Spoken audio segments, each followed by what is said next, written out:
Hey guys, and welcome back to another video. Today I'm going to talk about some changes that I'd like to see for Shadow Priests in 9.1.5 that I think could bring more players to the spec, as well as address some of the big concerns that Shadow Priest mains like myself have had for a few years now.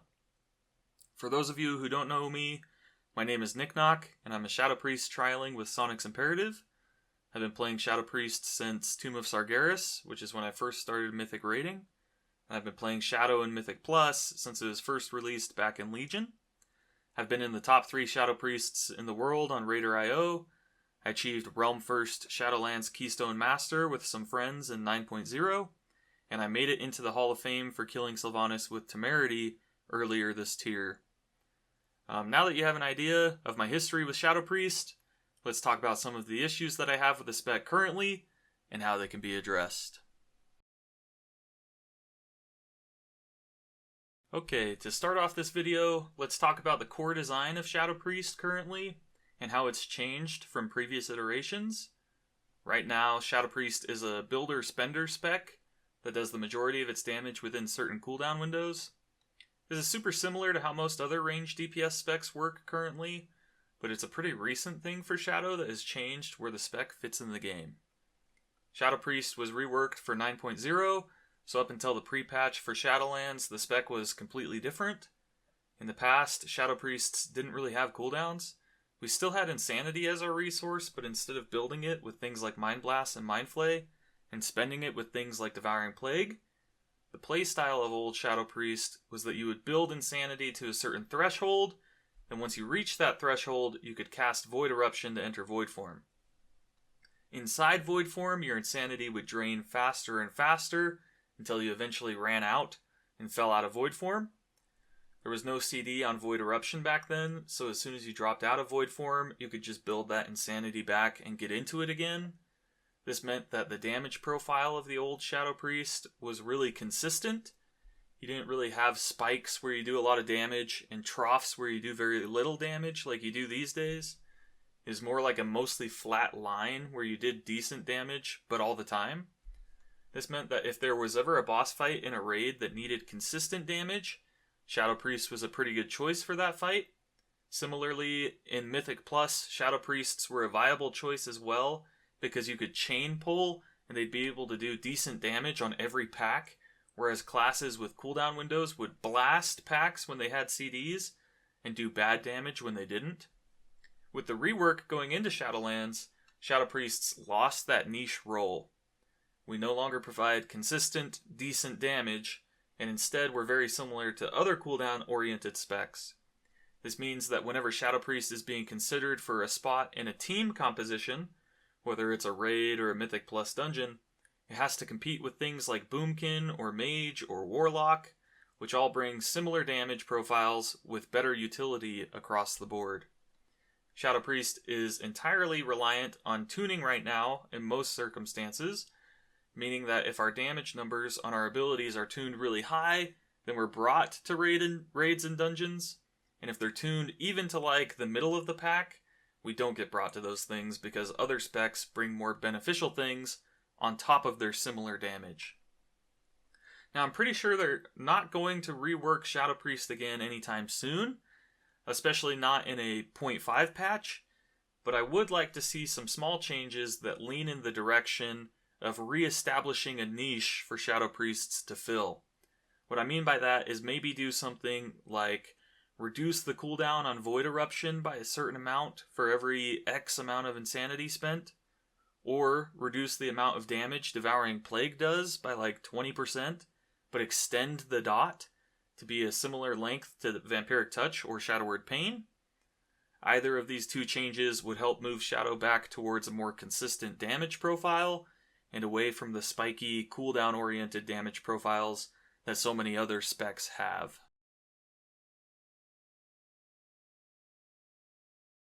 Okay, now let's talk about talents. For as long as I've played Shadow Priest, there have been a couple talent rows where you're basically locked into one talent permanently. You may as well not have the other talents on the row. I'll go through each row of Shadow Priest talents currently and give my thoughts about what's good and what's bad and how they should be changed. First up, we have the level 15 row, which is honestly in a pretty good state right now. All three talents here have good use cases. Fortress of the Mind is good for a single target, Death and Madness is good in Mythic Plus, and Unfurling Darkness has seen play in PvP, although it doesn't really have a good application in PvE. Not much to say about this row, it can be left as is. Next we've got the level 25 row, and this is one that has some serious issues. The talent that's taken in probably 90% of scenarios in this row is Body and Soul, because Shadow Priests don't have a single baseline movement ability.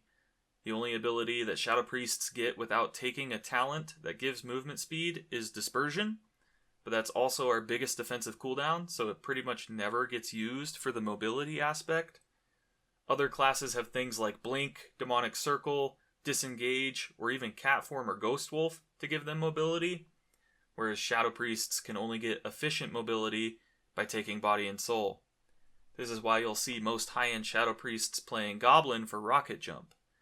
If you're not a Goblin, and you choose to take a different talent in this row, you have essentially 0 mobility spells, and that's a huge issue in PvE specifically. Intangibility is the other talent in this row that gets played sometimes, but pretty much only in PvP, and even then, when it does get played, the priest is giving up mobility for a stronger defensive cooldown, which is a big trade. I wouldn't be surprised if a lot of Shadow Priests who play the game more casually don't even know what Sand Lane does, because it's pretty much never played. To fix this talent row, I can see 2 easy options. First, you could build the effect from Body and Soul directly into Power Word Shield, and replace that talent entirely with something new. Or secondly, you could give Shadow Priests a mobility spell baseline so that Body and Soul is less valuable. My personal choice would be to take Door of Shadows, color it purple, call it Void Transfer or something similar, and give it to Shadow Priest's baseline. Next we've got the level 30 row of talents, and this is another one that has some substantial problems. Currently, if Shadow Priests want to do good AoE damage, they have to talent into it. You can't play Twist of Fate and do any meaningful AoE damage. It takes too many globals to try and put both dots on a bunch of things. And Mindseer, which is our only baseline AoE spell by the way, does pretty much no damage by itself. Other specs don't have this issue. For instance, Fire Mages have Flame Strike, Balance Druids have Starfire and Starfall, and Elemental Shamans have Earthquake and Chain Lightning. This means that on raid fights where it's mostly single target, but there are moments where AoE needs to happen, Shadow Priests either have to sacrifice their execute damage from Twist of Fate to be able to do good AoE by taking Misery or Searing Nightmare, or they have to sacrifice doing good AoE damage to keep the execute damage. When a raid leader is deciding what ranged specs to bring to this kind of fight, there are much better options than Shadow Priest. What I'd like to see for this row is for one of these 3 talents to be baseline. If Misery were baseline, then Shadow would need half as many globals to dot a bunch of targets without sacrificing our execute damage. If Searing Nightmare were baseline, then Shadow could have on-demand stacked AoE damage and the option to talent into one of the other 2 as well. And if Twist of Fate were baseline, then Shadow would have guaranteed execute damage, allowing us to take those AoE talents without losing a decent amount of our single target damage.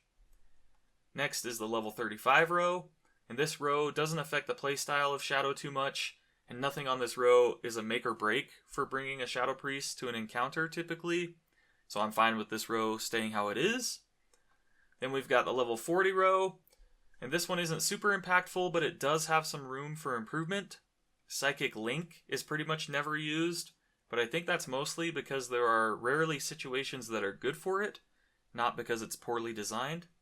In fact, making Psychic Link baseline would be a pretty nice change in my opinion, because it would start moving Shadow Priest more toward the consistent damage profile that I talked about earlier. The other 2 talents in this row are fine. It would be cool to have multiple charges of Shadow Crash, or make Auspicious Spirits do even more damage and generate more insanity, but neither of those things are really necessary. For the level 45 talent row, I don't think there's anything that really needs to change. Damnation is pretty much never used in PvE, but it does get used in PvP, and the other two talents are used a lot depending on what legendary you choose to run. Then finally we've got the level 50 row, and the only thing I would change here is Surrender to Madness. With how it is currently, it'll never be played on a single target boss because you'll just die after 25 seconds. And when you want to use it for AoE, you're incentivized to kill one target before you kill the rest of them, and that can cause issues with certain affixes in Mythic Plus.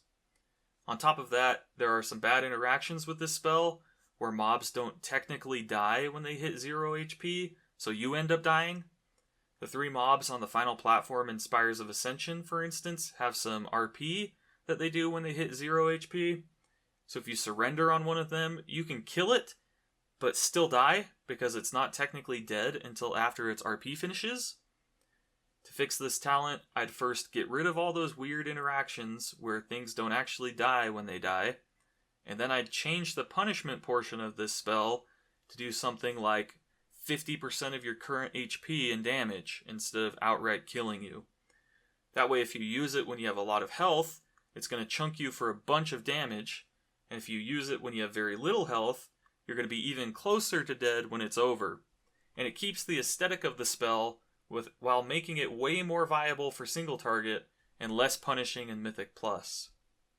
This would also push Shadow towards the consistent damage profile that I talked about earlier. Finally, let's talk about utility. When I talk about utility, I'm talking about anything that benefits the players on your team. For example, Vampiric Embrace is an obvious utility spell because it heals the other people on your team, but Body and Soul is also a utility spell because you can use it to speed people up and position yourself or others easier. When compared to other ranged DPS specs, Shadow Priest has a striking lack of useful utility in most cases. I say useful utility because we have plenty of spells that are meant to help our team. It's just that some of them are really niche and only useful in specific scenarios. A good example of this would be something like Shackle Undead. It's a single target hard CC that can permanently neutralize an enemy, but it can only be used on undead creatures.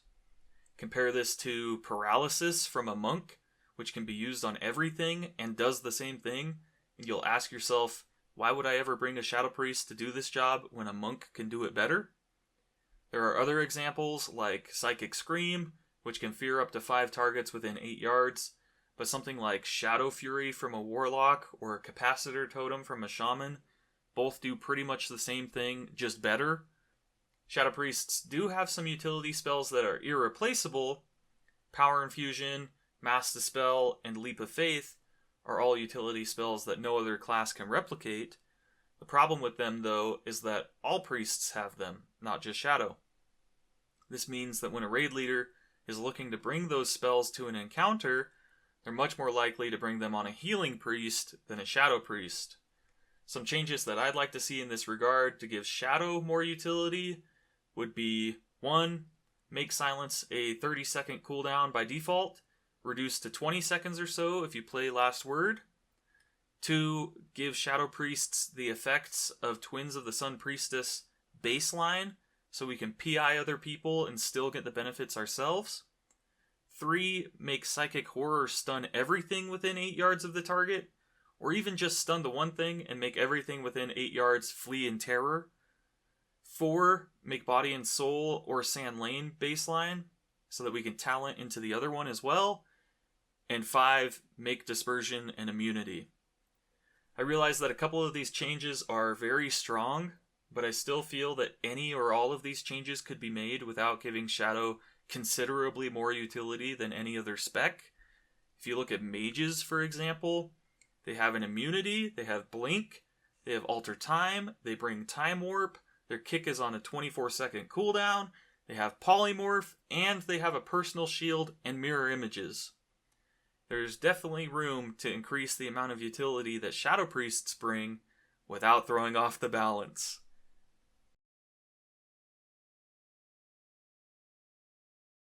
So those are my thoughts on things that I'd like to see change for Shadow Priest moving forward.